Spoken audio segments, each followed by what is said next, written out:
Good morning again, FlossTubers, YouTube, everyone.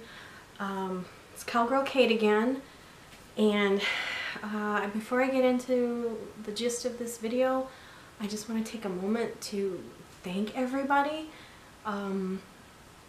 The reaction that everyone has shown wasn't what I was expecting. You know, we're kind of a niche group, and I know that Stitchers are amazing people in general, but for the YouTube end of it, I'm not very techy. I know there's been some technical difficulties in my video, so I just want to take a moment to really say I truly appreciate your guys' patience. I hope to get better at this. I'm trying to do a little bit of research in between things, but hopefully what I've picked up can be translated into this video. Keep your fingers crossed. I know sometimes it can be a pain to you know, have to deal with it. So just hugs to you all. You guys have just been so awesome, so patient and so accepting. So from the bottom of my heart, thank you. What I thought I'd make this video about, a lady was contemplating about starting a chatelaine. So I thought, well, I'd try to make a video about that because I did sub some of the colors in mine, and maybe seeing it up close might help other people who've been scared about the cost of a chatelaine. I myself am still scared of the cost of a chatelaine, but it takes me about 3 years to kit one up because I do it gradually. I usually don't even bother with the solid silks. I'd love to get to a point where I could do that someday, but it ain't happening yet. So if it can be sewed with DMC, I typically tend to do it unless the color is very dramatic. So I have dragged out the chatelaine whip box that has my other ones in there, and the ones that are waiting to be kitted, and the ones that are waiting to be started, because I think I have a couple that I'm just saving for a rainy day. So why don't we get into it, okay? I also have with me today, I'll show you, this is our geriatric kitty, Jasmine, kitty, kitty, kitty. And she's like, I'm pretending I can't even hear you.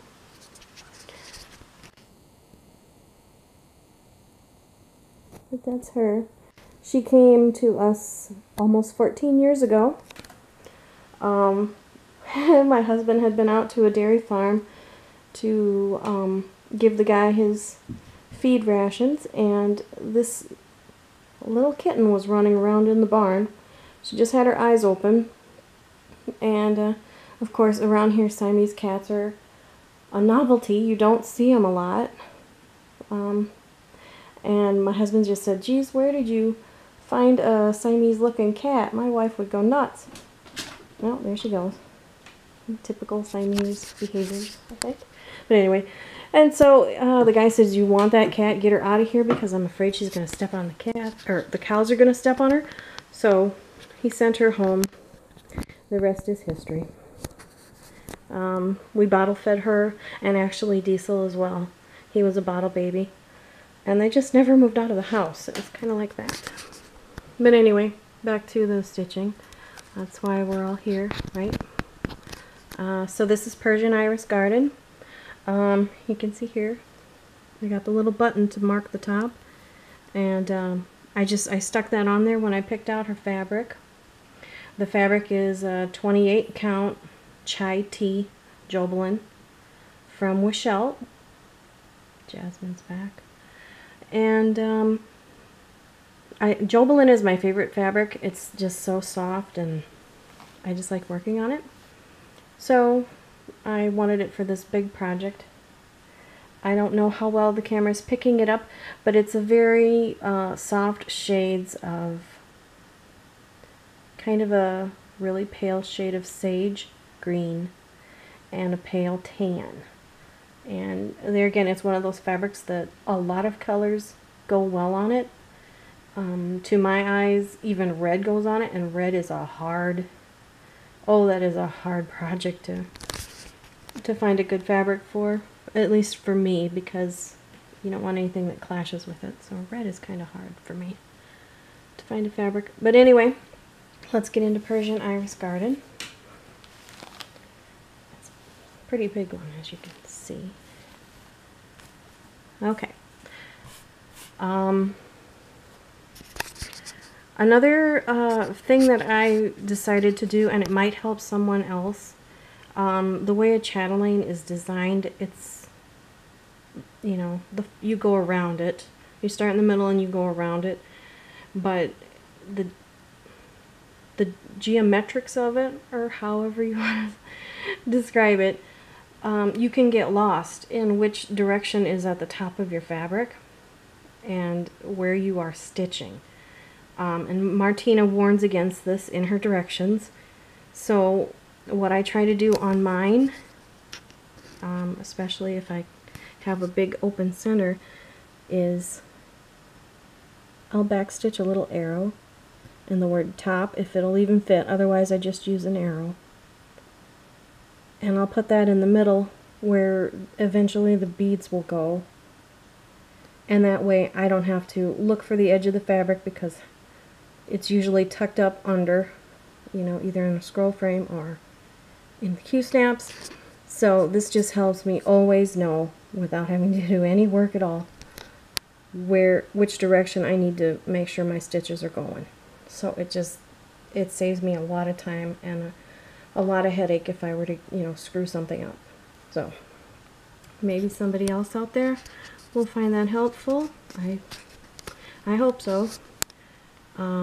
Here you see these little purple specialty stitches. That is DMC. I'm just going to get my note out here. It's DMC number 155. And I subbed that DMC for the MPI Northern Lights silk. In fact, I don't even know what that silk looks like. I just went with the DMC. So we get in there real good. And it's a really pretty soft purple. I can't even compare it to the other one because I don't even know what it looks like, but I'm happy with how, you know, this turned out. And it's also in the borders of these little flowers that are on either side of the carpets. So there's that.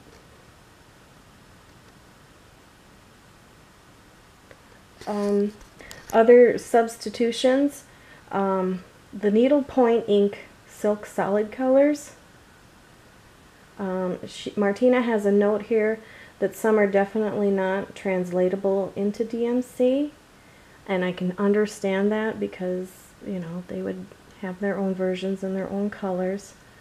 For me, I was so anxious to start this that other stitchers had reassured me over on the Yuku board for Chatelaine that it would look just great.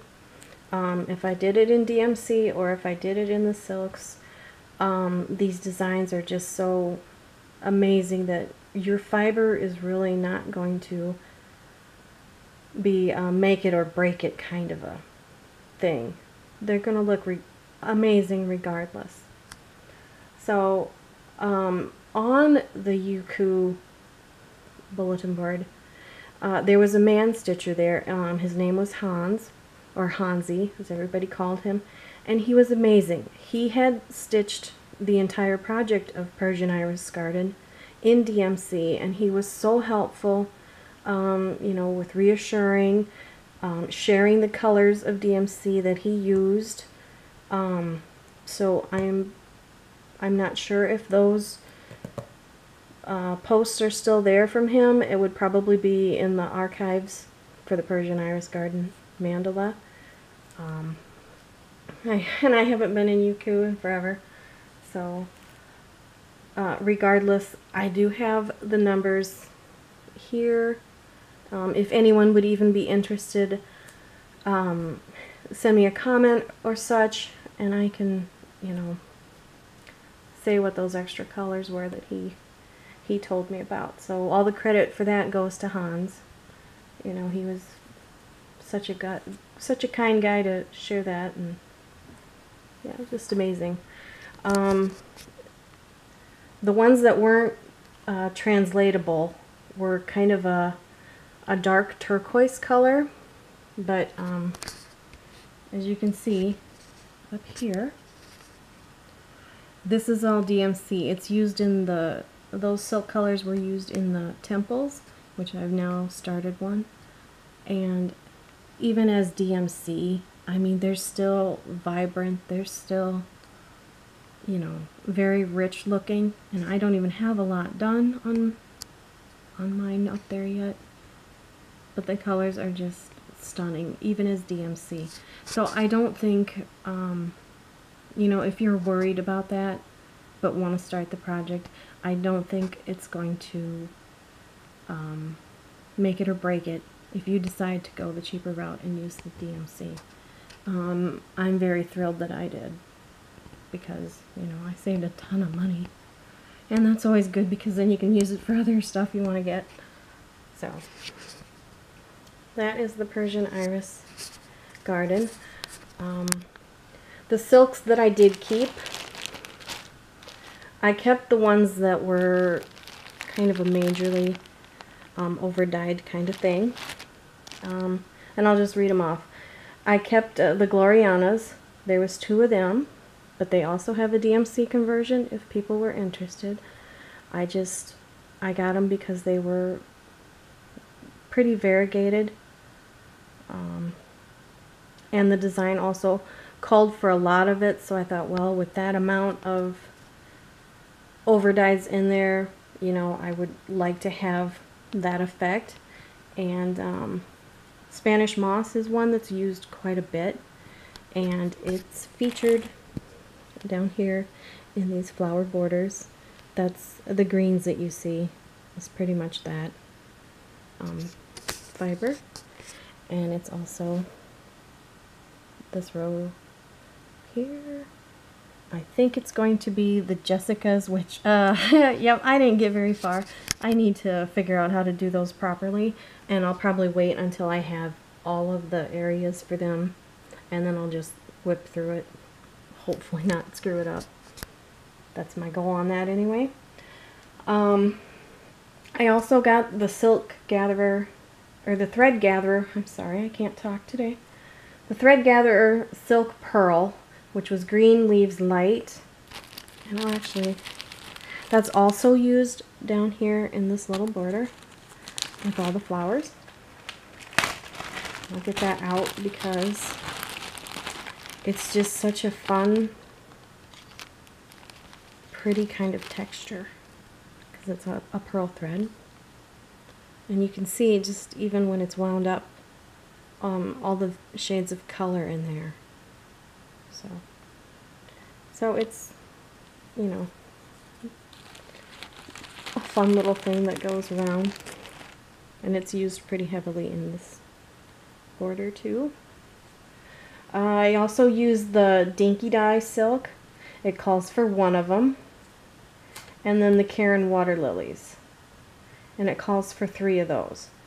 So as far as a chatelaine goes, it doesn't really call for a whole lot of the overdyed threads. Let's see, 1, 2, 3, 4, 5, 6, 7, 8. It calls for 8 of them. And, you know, really, the water lilies, I know they jumped up in price here the last number of years, but when I kitted this and started it, this is pretty old.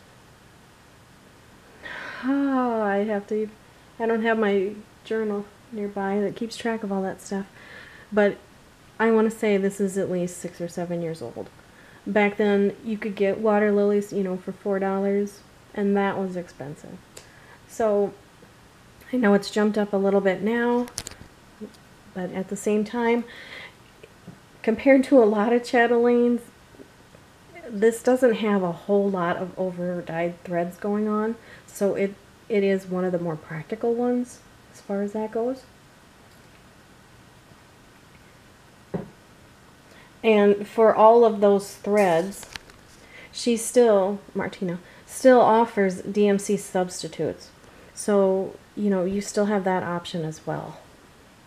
So, they're worth it. Whatever kind you get, it's worth it. The design is still going to look amazing, whether it's the silks or the cottons. Either way, it's all good. This was kind of my learning project for Chatelaines. I'm just going to roll it up here. Get the next one out. And we'll get the next one out. From there, again, I'd have to look at my notes to see which one I started first, but I think I started Swan Lake before I started Egyptian Garden. So I'm just going to get Egyptian out because it's also on a big fabric.